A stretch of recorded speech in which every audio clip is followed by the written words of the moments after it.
Allahu Azza wa Jall në Kur'anin Kerim në një sure shumë të shkurtër betohet në kohën. E thotë wal asri innal insana lafi khusrin. Betohet Allahu Azza wa Jall në kohën, e padyshim se është e drejta e krijuesit të betohet në çdo gjë që ai don dhe nuk i takon krijesave të betohen vetëm se në Allahun Azza wa Jalla. Betohet Allahu subhanahu wa ta'ala në kohën dhe dihet se kjo kohë të cilën e jetojmë është ajo në të cilën veprojmë vepra për të cilat do të pyetemi një ditë përpara Allahut subhanahu wa ta'ala.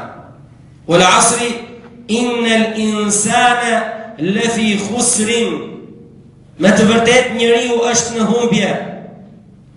Allahu Azza wa Jall e ka sjellur njeriu në këtë botë, e ka krijuar dhe qëllimi i krijimit të tij është që të jetë i shpëtuar. Dhe shpëtimi i tij është në të qenurit abdun lillah, të jetë rob i nënshtruar ndaj Allahut subhanahu wa ta'ala. Në të sure vihet re se me të vërtet njeriu është në humbje. Dhe kur fillohet me këtë deklarat, kuptohet se shumë njerëz e ndjekin udhën e devijimit. Por në asnjë kohë dhe në asnjë vend nuk do të jetë vendi i zbrast nga njerëzit e udhëzuar, nga njerëzit të cilët thrasin në rrugën e Allahut subhanahu wa ta'ala dhe në sunetin e Rasulit sallallahu alaihi wasallam.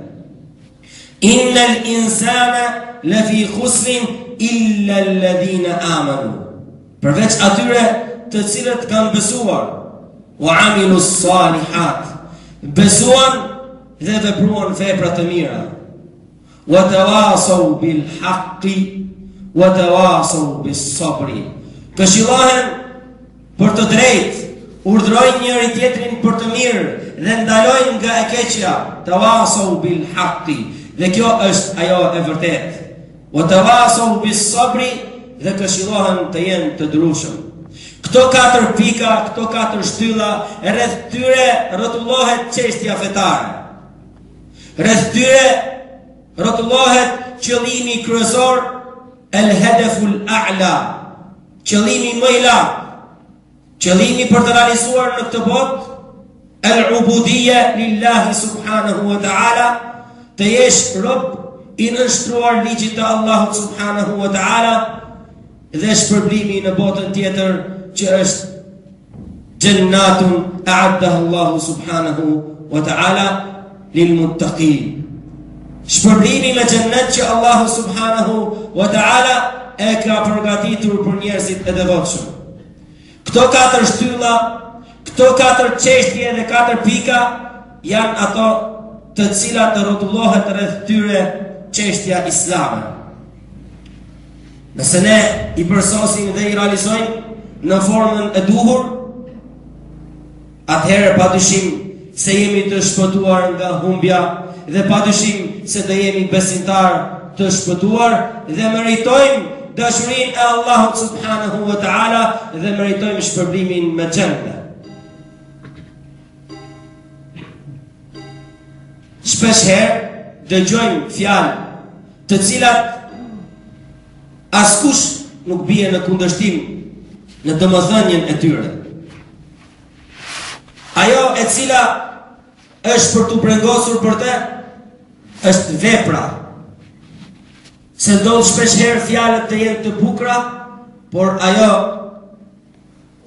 bukuri largohet dhe harrohet, ndoshta dhe shëmtohet duke kundërshtuar veprat.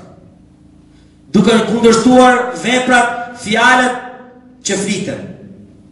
Deklaratat dhe thirrjet mund të jenë të njëjta nga shumë ligjërues dhe fjalët mund të kuptohen nga dëgjuesit në forma të ndryshme.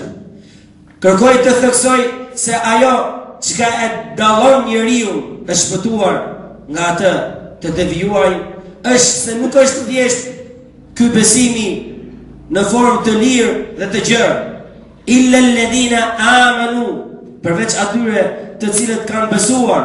Besimi që Allahu subhanahu wa ta'ala kërkon prej nesh është ai besim që e dikton ligji Allahut në Kur'anin Kerim, çka ka zbritur Allahu azza wa jall dhe në sunetin e Rasulit sallallahu alaihi wasallam.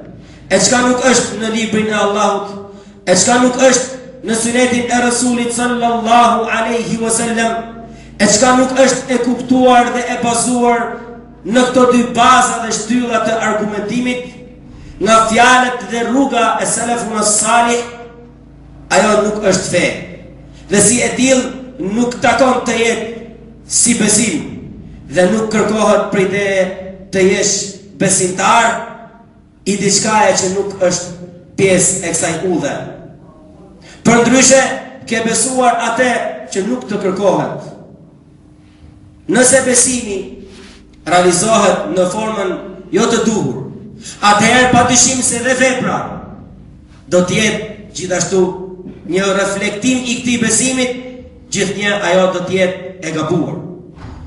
Përmirësimi i besimit islam, të besosh në çdo pjesë fi kulli juz'iyatin min al-i'tiqadi wad-din kullihi, çdo pjesë, çdo detaj fetar të cilin e beson, ta kesh të argumentuar dhe nuk mjafton thjesht argumentimi, por se duhet të jetë argumentim i saktë.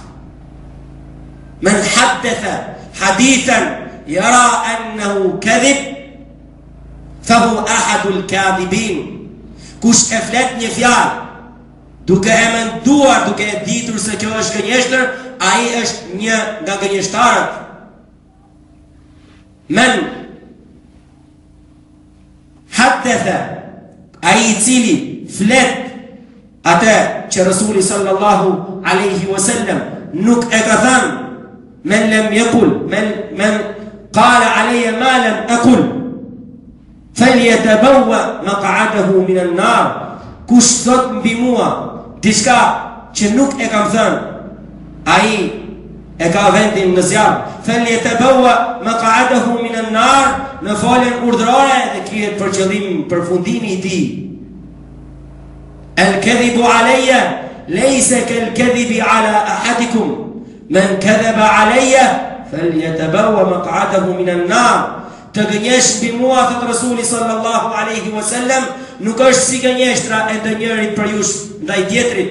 Kush gënjen mbi mua duke qenë i vetëdijshëm, të përgatis vendin e tij në zjarrin e xhehenemit.